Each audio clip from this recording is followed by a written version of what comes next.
LeBron, how does a guy who never obsessed about scoring wind up in this place? It's still mind-boggling to myself, because I've set out goals throughout my whole career. I want to be Rookie of the Year. I wanted to be an MVP in this league. I wanted to win championships, be an All-Star. I wanted to lead the league in assists, make all defensive team, defensive player of the year. I've never said I wanted to lead the league in scoring, or for sure never said I wanted to be the all-time leader in scoring. That's never been like a dream of mine, and to sit here and actually be on the brink of it happening, this is, it's pretty crazy. Well, I know you're not a numbers fanatic either, but there's some records that obviously mean more than most. Just looking at it, and you've got days now of us pushing it on you, even if you didn't want to think about it. How does it sit with you? What appeals, what jumps out at you as you look at all these graphics and all these crazy things with you and Kareem side by side? The first thing that jumps out at me is the company that I'm in. To know what Kareem did throughout his career we're both high school phenoms, as they put it on us. And then to the next level, it was like, okay, these guys are the saviors or wherever they go. And Kareem went to UCLA first and won multiple national championships, and then got to the NBA, was in Milwaukee, and then with the Lakers, and myself going to Cleveland. It was like, you guys at 18, 19 years of age, you guys are the faces. And for me to be in the company with such a prominent, dominant force like Kareem was, it's an honor. I got a text from my 14-year-old son this morning saying, "Dad, wouldn't it be cool if LeBron broke the record with a little skyhook?" And I said it might be cool, but it prompts me to ask, did you, in the backyard, did you ever toy with it? Or now, because you toy with so many things. Yeah. Have you toyed with the skyhook at all? I've toyed with it more recently than I did when I was a kid. When I was younger, I grew up in the era of like the fadeaway sensation that MJ kind of started, or the crossover sensation that Allen Iverson created, or the no-look pass, that J Kidd and that actually Magic kind of had. But I never toyed around with the skyhook unless you were playing a game of horse. You're playing a game of horse, you mess around, see if you could get one, not thinking that your friend would be able to make it, and things of that nature, but I never put it into the lab. Is it fair to call that the greatest weapon in the history of basketball? Oh, for sure. It's the most unguardable shot weapon that's ever been created. And I think why it's the greatest and most untouchable shot is because normally you get other guys that either try the move and perfect it even more, or you got guys that just emulate it and do it as well like the guys before them. There's never been nobody else that's ever even come close to even trying to emulate it. Is it just too hard? I don't know. Maybe because it's not a popular looking shot. Right. And everyone wants to be cool these days, and they don't be doing the skyhook all game, but it is an unguardable, untouchable signature move. I want to stay on the subject of Kareem for a second. You guys had some awkward public moments there for a while, but what's it like now? Are you guys good? Have you talked? What's the relationship like now with you and Kareem? It's all good. At the end of the day, we're part of a franchise that's so historic in the game of basketball, that means so much to so many people, not only here in Los Angeles, but all over the world, that it just makes sense. It's kind of weird how the stars align, and the fact that I'm sitting at the brink here and being a part of this franchise with so many greats, with Kareem, with Kobe, with Shaq, with Magic, Jerry West, Wilt Chamberlain, Elgin Baylor, so on and so on, the list goes on. It's just an honor for me, a kid from Akron, Ohio, to be in Los Angeles. Me and my friends and my mom always talk about, we from the lower LA. We call ourselves lower LA, now we in the big LA now. So we go from lower Akron to Los Angeles, and it's just an honor for me to be part of this. All right, this is more a comment than a question, and tell me if I'm crazy. I think that you passing Magic, the greatest passer of all time, on the assist list, and Kareem is more impressive, and nobody talking about that. The scoring and the passing. To me, that combination is insane. Being the historian you are, I'm sure you've thought about it, even if nobody's talking about it. But I think that's more impressive. I know for sure that if it was somebody else that was doing it, I would be looking at it just like you, Mike, and be like, that's insane. That's insane for one individual to be on the brink of being the all-time scorer in the NBA history and also top 5 all-time in assists. And he's not a point guard. You know, it's truly remarkable for that to be accomplished. But it makes it weird for me when I think, dang, it's actually me who's doing it. That makes it weird on me. But you cared more about the magic side of that equation all your life. For sure. I've always got a kick and a joy out of being able to bring the ball up or get the ball and be able to assist my teammate and seeing them score. I've always had a joy from that, even when I first started playing the game of basketball in my little league. It was something that's always been a pride and joy of mine to be able to pass the ball and make everyone feel just as important as the first guy getting off the bench or the first guy that's starting. Has this been stressful at all, the chase? No, because it was never a goal. It was never a journey. You know, the stressful part for me is competing every single day to try to bring home the Larry O'Brien trophy, and how you trust the process along the way, try not to get frustrated along the process throughout each season, but still keep the main thing, understand that we're trying to build. I want to build greatness every single day to try to compete for the Larry O'Brien trophy. Like, that's the stressful part. Well, especially, does it require more patience this year? Yeah, it requires some patience you maybe didn't know you had. A lot of patience. What's that like on a daily basis? And obviously, people talk about day by day. You've got to deal with that. Yeah, well, I mean, for me, it's challenging, but I'm 10 toes down. So I understand that once I show up to work, or once I show up to, you know, the job description, and that's being a leader of the ball club every single day, there's no opportunity, or there's no slight for me on what my mindset is. My mindset is how we can be great today and how we can maximize today for either the next game, for the next road trip, for the next film session, for the next practice, for the next bus ride, plane ride. Like, you know, I have that mentality of if we can maximize today, then it makes the next challenge that much more easy for us.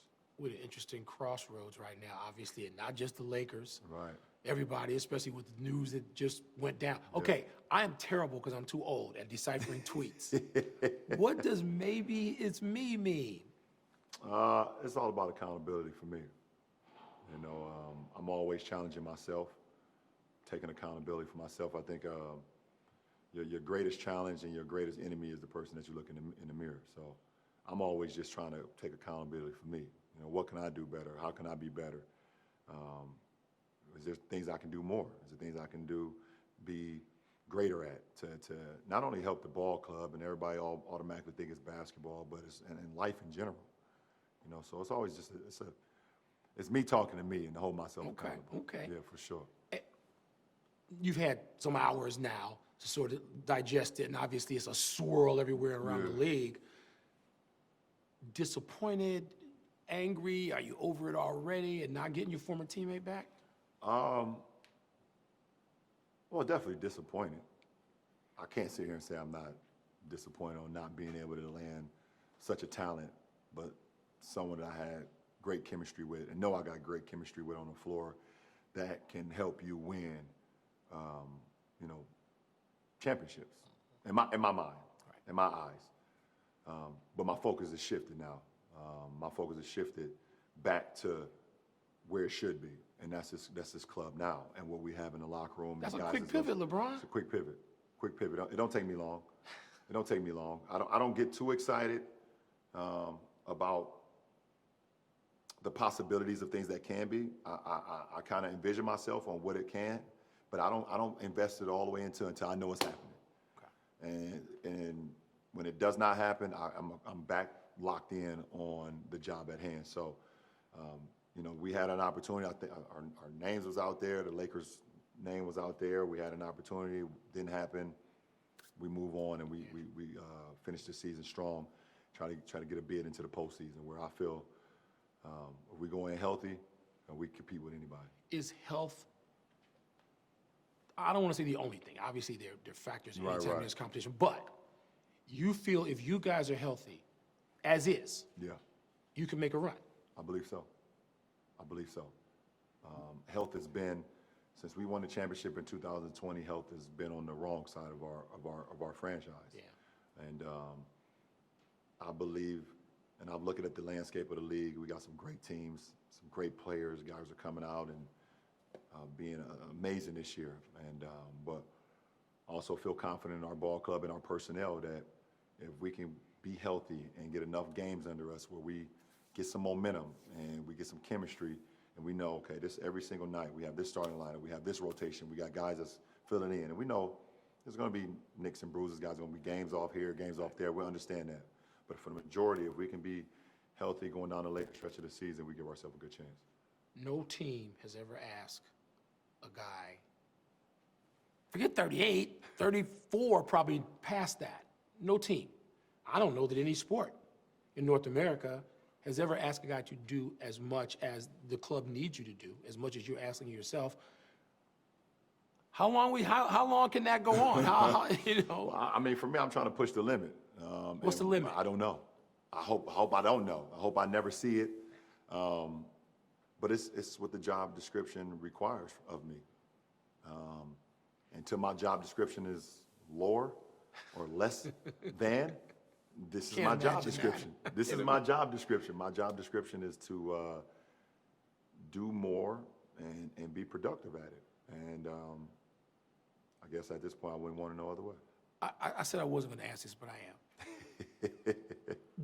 Do you surprise yourself at this? I mean, I'm looking at some of these games, these 45-point, 49-point games.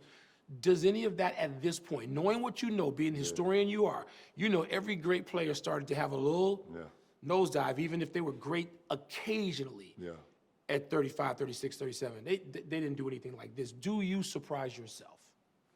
I would say I do. I do. There's occasions out on the floor. I would say it's more sometimes like the back-to-back games or the third game in 4 nights, where sometimes I'll wake up and I'm like, oh, I ain't gonna make it tonight. I just feel it. I said, yeah, it's 20 years and got to me tonight. Ain't gonna be good tonight. And then I get out on the floor and I'm running past, 21-year-olds jumping higher than 23-year-olds. I feel real good on how I'm playing the game.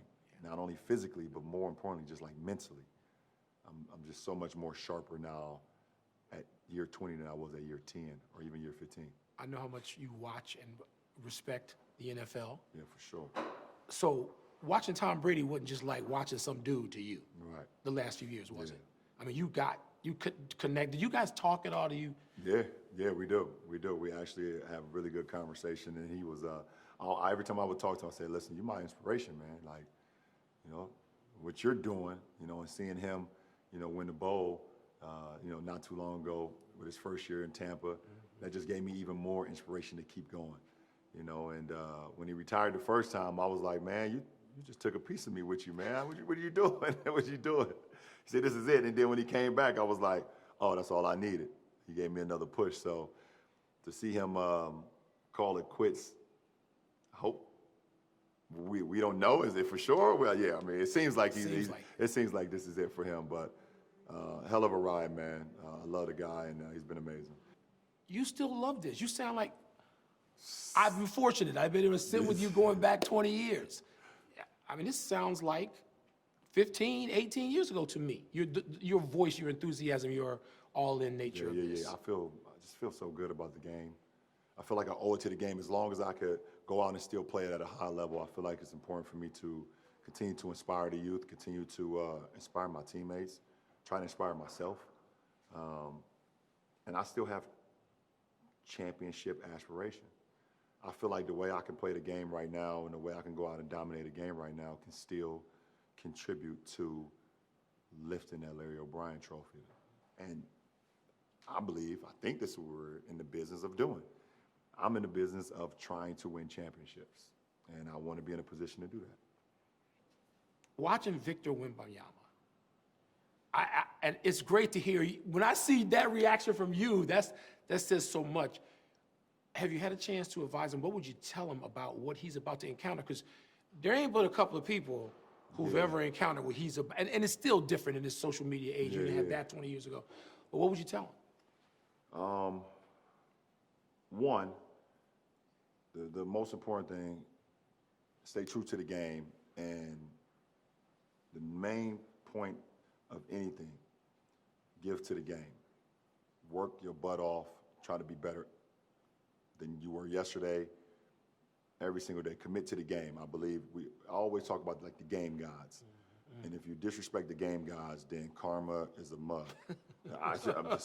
And that's one thing for me. I always tell myself, I'm going to commit to the game. I'm going to train. I'm going to prepare myself physically, mentally, spiritually to give to the game if you want to be great. The second thing is, don't forget to have fun, because it becomes a business. It becomes a business right away. And he's going through it right now, and it's going to get even, I won't say worse, but it gets even more demanding on you on the business side. But at the end of the day, just have fun, man. It's a very, very small number of people who get the opportunity to do what we do and inspire people all over the world. And for him, his talent, he seems very humble from the interviews I've seen him do. Seems very caring and loving and things of that nature. No matter if you have a bad day, no matter if you have a great day, always stay even keel. Stay even keel and just continue to work. I think it'll all work out for you. Remember when Ralph Sampson was the cutting edge at 7'4"? Yeah, man. From when you were a young guy and you got to watch that. Now to see him, to see Victor at that, I mean, it's amazing what a body can now do. Yeah, for sure. And it's just, it's the inspiration that these kids are getting from the younger, older generation that they're watching, He's growing up now watching KD and seeing Steph and seeing Giannis and seeing, Ja and all these guys. And instead of him saying, okay, I just don't want, because I'm 7'3" or 7'4", I don't want to just sit in the post. Now I want to get out and work on my handles, 3 days a week. And then the other 3 days I want to work all on shooting, and then I want to work on building my body. So you have the ability to see more, and people are not putting a cap on what you can become. I think that's pretty cool. Last thing, going back to the record, we'll wrap up that way. If you could pick away a shot, a spot, I know you can't pick a defender because you got certain opponents, but if you could, I know you've probably imagined it a million times now lately anyway. What does it look like when you put it through the basket to pass Kareem? I've went through quite a few scenarios. I know what I don't want it to be. What? A free throw. I used to play, when I was a kid, we used to play 21 and 33. Yeah. And the worst thing ever is when you fight all day and then one of your guys win the game on a free throw. It was like, no, check it up. Like, I don't want to do it on a free throw. So hopefully I can get a nice layup or my signature dunk in transition or a fadeaway, I don't know, but a free throw feel like it's cheating the process a little bit. If I remember correctly, was the first basket a layup? My first basket was actually a jumper. It was a jumper, okay. It was a baseline fadeaway jumper, yep. You're like a golfer. You remember golfers and boxers are the only people who remember every single play, and you do. Yep. Anything you want to add? Anything people should hear from you as they're consumed by this? Yeah, I appreciate, just all my fans and everybody that's been along this journey with me for 20 years. Like, I would be lying if I say I was sitting here across from you 20 years from now, or 20 years ago. But like, I would be sitting here 20 years later talking about the scoring record. I knew when I got drafted as an 18-year-old kid that I could play the game of basketball and play it at a high level, even against grown men. One thing I didn't know is that the success I would have. Yeah. I prayed on the success. I worked my tail off for the success, but had no idea the success I had. And it's just been a very humbling and gratifying, journey. And I hope people have enjoyed it with me. It's great to have a front row seat.